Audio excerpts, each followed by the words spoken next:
Assalamualaikum warahmatullahi wabarakatuh. Waalaikumsalam warahmatullahi wabarakatuh. Selamat pagi. Pagi luar biasa. Allahu Akbar. Oke, kaifa kunna? Bil khair, alhamdulillah. Alhamdulillah rabbil alamin. Sama-sama kita bersyukur hari ini Allah masih berikan kita iman Islam sehingga kita dapat berkumpul di kelas 11 kenamaan dalam kegiatan pembelajaran.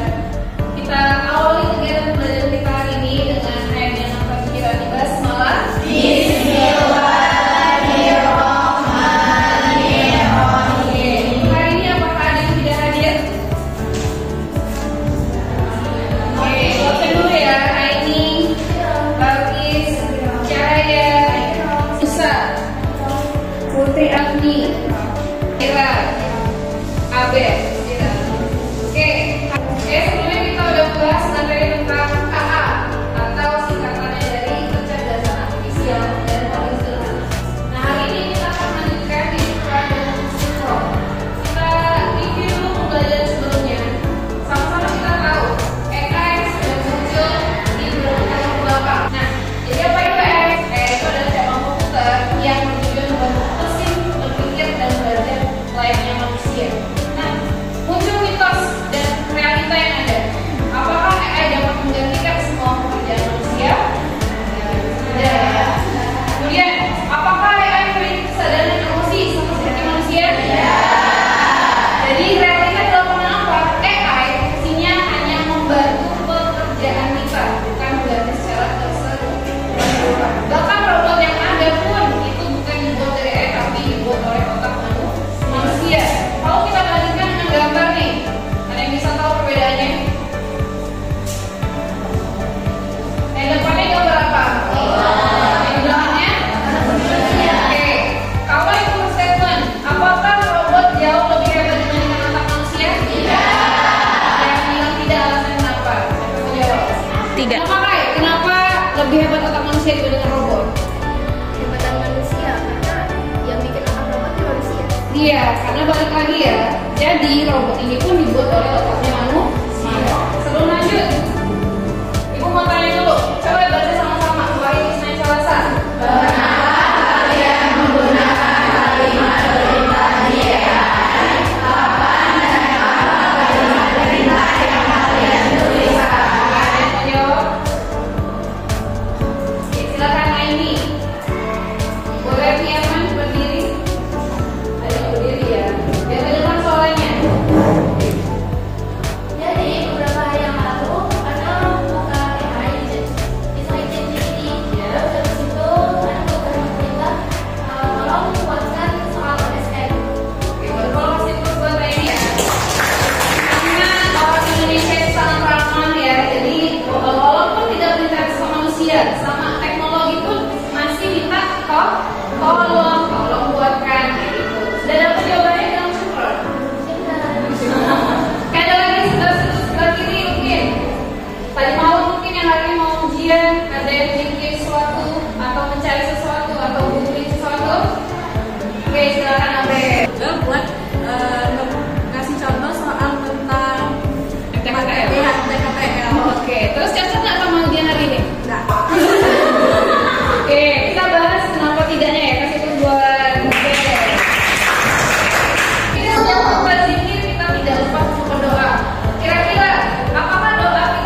ini. Ketika baca, oh punya 1, 2, 3. Ada yang memang plot ketiplok copy paste dari hasil yang AI berikan tanpa di-edit lagi. Ciri-cirinya ibu tidak kasih tahu. Kalau ibu kasih tahu nanti antunya oh gitu tapi anak mau kasih beda. Enggak ya? Boleh tuh bisa dijawab. Tapi yang salah penggunaannya adalah ketika kita hanya menyalin dari awal sampai akhir tanpa mensortir, tanpa mengulang bahasa sendiri gitu ya, salah. Bu, apakah itu salah? Tidak. Balik lagi, selama penggunaannya bisa dimaksimalkan oleh kita. Kemudian lanjut. Nah, jadi peran itu apa? Seperti angka 8. Kalau kita ibaratkan angka 8 ini kira-kira ada garis terputus nggak? Enggak. Makanya ketika kita buat prompt itu akan senantiasa berjalan terus. Kita tulis promptnya nih, tolong buatkan soal SN kayak tadi. Kemudian akan menghasilkan responnya. Kemudian nanti prosesnya akan dibuat dalam bentuk sesuai dengan keinginan ini. Misalnya silakan buat dalam bentuk dokumen Word. Nanti secara otomatis AI akan memproses apa yang pengguna instruksikan. Kemudian muncul nih evaluasi dan perbaiki prompt. Oh soalnya terlalu sulit, silakan buat dalam bentuk yang sedang. Nah yang sering kayak soal kemarin juga untuk kelas 10 baik sosiologi maupun kimia itu buat versi 2. Yang pertama pakai ChatGPT, yang kedua pakai Gemini AI. Apakah itu dilarang? Tidak. Selama konteksnya tidak hanya copy paste. Kita sekolah Islam nih, apakah soalnya tidak berbau Islam? Soal yang benar atau bukan? Udah ya, pasti ada unsur-unsur kita selalu bersyukur kepada Allah. Misalnya pertumbuhan di kita nih, satu unsur penyusun kemarin ada soal di kimia nomor 1 apa? Kalsium. Nah, jadi apapun instruksinya kita yang mengeditnya lagi.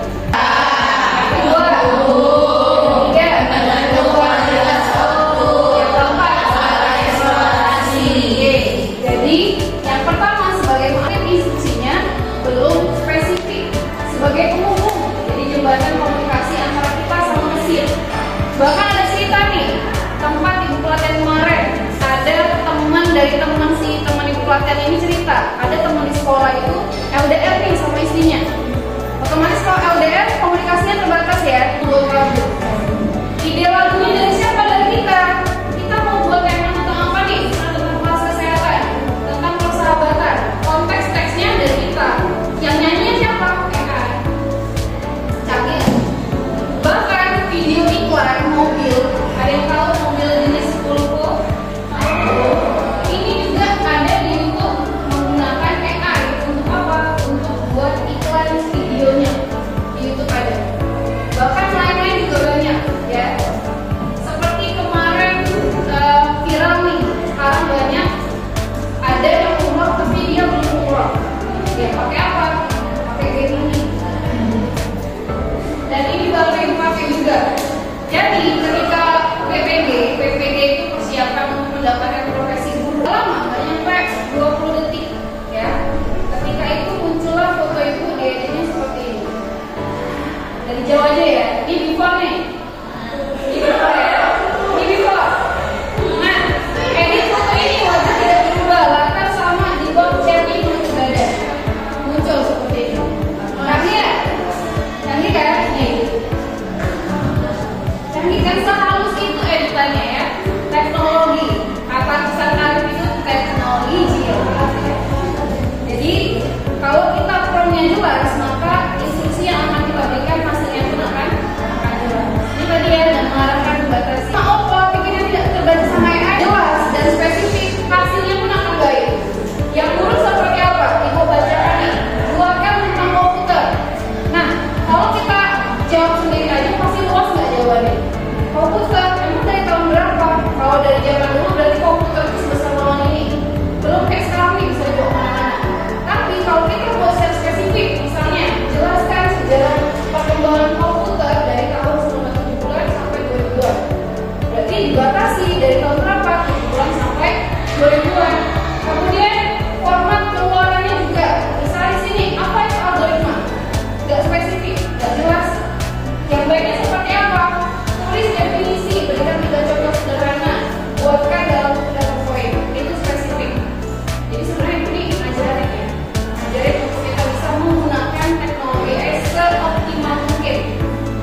itu akan berbeda. Jadi sebenarnya AI itu tergantung kita membuat instruksi apa, hasilnya pun keluar sesuai apa yang kita instruksikan. Bahkan ada juga ibu dapat di materi ini ya, dia buat sebuah lukisan dilombakan. Canggih nggak? Ini kecanggihan zaman sekarang tuh kayak gini. Kalau kita tidak manfaatkan dengan baik, kita yang rugi. Tapi sebaliknya, kalau kita manfaatkan dengan hal yang tidak baik, itu juga akan merugikan diri kita sendiri maupun orang. Contoh pro, misalnya kita mau untuk proses kreativitas, kita bisa menulis, kita bisa bercerita, tapi ingat, ketika kita kuliah, segala penugasan dosen pun jauh lebih canggih daripada AI. Kenapa? Dosen punya aplikasi pendetek yang mana tugas-tugas mahasiswanya bisa dicek apakah ini 100% ChatGPT atau ada kombinasi. Ya, makanya kalau kita buat, bahkan ada yang viral ibu dapat informasi dari buku kita, buat buku nih, bukunya non fiksi, seorang apa ya, motivator, tapi dia ambilnya dari ChatGPT. Salah nggak? Sebenarnya ada salah ada benar. Salahnya kalau dia tidak mencantumkan sumber bahwa itu dari ChatGPT. Jadi sekarang kalau kita sumber misalnya Mosito 2025, tapi sekarang bisa pakai ChatGPT 2 bisa. Itu yang didapatkan kemarin. Ini apapun yang kita dapatkan di ChatGPT, sumber referensinya kita tulis. Bahkan yang gue ajarkan di kelas yang gue ajarin, kalau mau cari materi jawabannya dari sana, di bawahnya dikasih sumber ChatGPT. Penjelasan edukatif. Nah, buat konsep fotosintesis ini aja ibu buatnya di AI. Kapan buat tadi pagi? Pakai apa? Keterangannya ada di bawah. Lihatnya, tebak kode Python ini dan jelaskan error yang terjadi dan sebagainya. Jadi bisa digunakan di berbagai jenis tujuan. Oke, sampai sini kalian ada buku soal. Jadi prompt tadi apa? Oke, instruksi atau perintah. Ibu akan kasih 2 contoh. Contoh yang pertama, buatkan peta konsep materi fotosintesis. Yang kedua, buatkan contoh peta konsep fotosintesis yang disertai dengan kata dua. Kenapa? Oke, apa lagi? Oke, sebelum kita lanjut, ini ada LKPD yang nanti silakan dikerjakan per kelompok dan akan dipresentasikan. Pertanyaannya adalah yang pertama, buat dengan bahasa sendiri apa itu prompt, apa sih fungsinya. Yang kedua, 3 contoh prompt dengan tujuan yang berbeda. Misalnya prompt sebagai informasi apa, prompt sebagai kreativitas apa, prompt sebagai pemecahan masalah apa. Tulisan 1, 2, 3 kelompok 1. Oke, lanjut 1, 2 sebelah kiri kelompok 3 dan yang terakhir kelompok 4. Oke, edukasi sih. Silakan jawab, nanti masing-masing ketua kelompok berdiri di kelompoknya masing-masing menjawab jawaban yang ada di sini. Oke, Kapado, silakan. Ketuanya nanti disampaikan.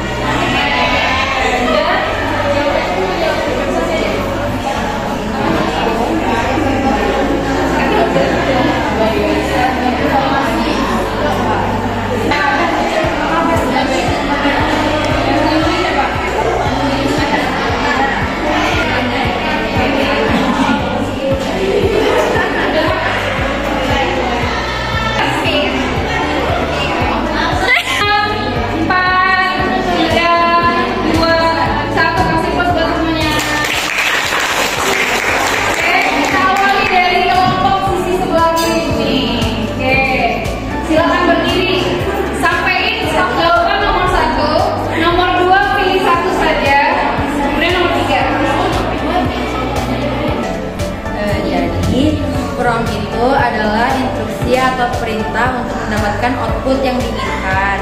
Nah, terus salah satu contohnya itu untuk itu apa? Buatlah rangkuman berita tentang demo tanggal 25 Agustus 2025 di gedung DPR RI. Terus apa namanya? Prompt yang jelas dan spesifik itu penting karena kita tuh mau mencari jawaban yang spesifik, yang kita inginkan gitu Bu. Jadi ya. Oke, baru buat mulai ya. Karena kelompok 4 lokasi dengan tuh 3. Jadi dari hasil diskusi kelompok kami, prompt itu adalah perintah atau instruksi yang dituju kepada teknologi AI untuk memecah permasalahan yang telah diberikan. Kemudian contoh prompt itu berilah contoh lukisan representatif beserta nama pelukis, tahun rilis, dan juga unsur-unsur di dalamnya. Kemudian alasan kenapa penting bagi kita untuk membuat prompt yang jelas dan spesifik itu supaya kita mendapatkan hasil atau output yang sesuai dengan permintaan kita. Oke, kasih terus buat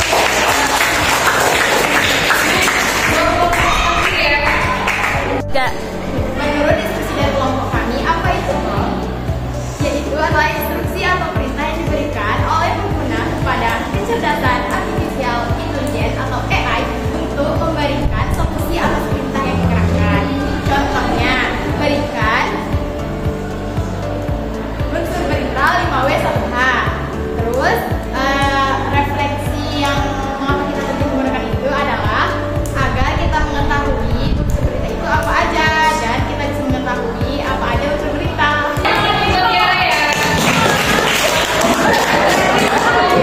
Jadi Anda akan menunjukkan jawaban dari hasil diskusi dari kelompok 1. Nah, yang pertama itu apa itu prompt? Prompt itu adalah kata kunci yang ditujukan pada AI. Lalu fungsi-fungsi prompt yang pertama mengapresiasi kerja, kedua kompetitif digital, dan ketiga kualitas output. Lalu yang kedua contoh prompt dengan tujuan kreatif itu seperti gambar dan menulis. Contohnya kamu memberikan perintah pada AI seperti coba berikan sebuah contoh poster dengan tema anti korupsi dan beberapa elemen yang mendukung poster tersebut. Lalu yang ketiga, mengapa penting bagi kita untuk membuat prompt yang jelas dan spesifik?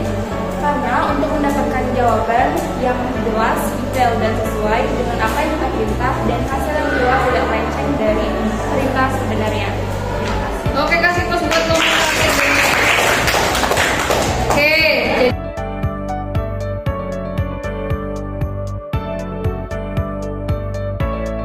jadi dari apa yang sudah kita pelajari, penting untuk kita bisa menguasai prompt di masa yang akan datang. Kenapa? Karena ini bisa menjadi tempat untuk kita jauh lebih produktif dan bisa mengasah kreativitas kita masing-masing. Bahkan ke depan mungkin IT akan sangat dibutuhkan. Ya, yang pertama nih sebagai keterampilan. Kemudian yang kedua praktek berkelanjutan. Yang ketiga adalah kolaborasi masa depan. Nah, ada tantangan yang harus sama-sama kita hadapi adalah Ibu ambil paling terakhir. Jadi harapannya dengan kecanggihan teknologi kita sebagai muslimah itu pun dapat menggunakan teknologi pengetahuan kita bukan hanya untuk kepentingan kita sendiri, tapi kita juga dapat menciptakan solusi yang bermanfaat bagi siapa? Bagi kita sendiri, bagi orang-orang sekitar kita, keluarga kita, bahkan untuk umat dan masyarakat.